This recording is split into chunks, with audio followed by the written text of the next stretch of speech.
We look at a lot of companies like the big banks, and a lot of them have innovation departments, right? They've all decided that they need to be ahead of new technology instead of 20 years too late. They don't want to end up like Kodak and go bankrupt because they just didn't see the technology revolution coming.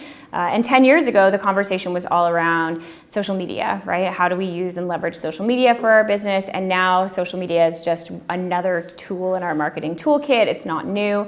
And so now I think it's more really cutting edge technologies like virtual reality and the Internet of Things and connected devices and the blockchain, which is something I've recently become obsessed with, and chatbots and messaging apps. And I mean, these are all the kinds of technologies that companies should be paying attention to.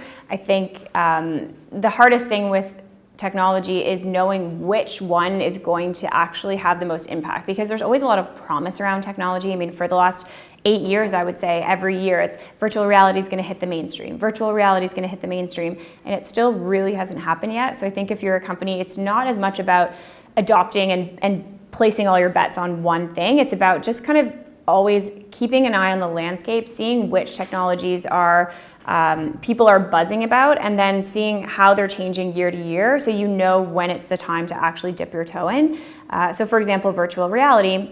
Yes, there's been a promise of it for the last 8 years, but then we saw things like Google Cardboard headsets that cost $20 and could be used with your own smartphone instead of having to spend $2,000 on a gaming PC and Samsung Gear VR headset. Like, it's getting a lot cheaper to experience virtual reality as an average consumer.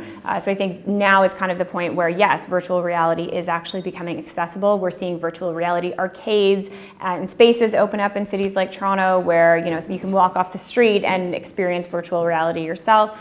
So I think if I'm a company, I'm looking at something like that and saying, okay, this is something where I can incorporate it into my marketing toolkit. Or if I'm a travel company, for example, maybe it's something where I do want to experiment with putting virtual reality headsets in each of my hotel rooms.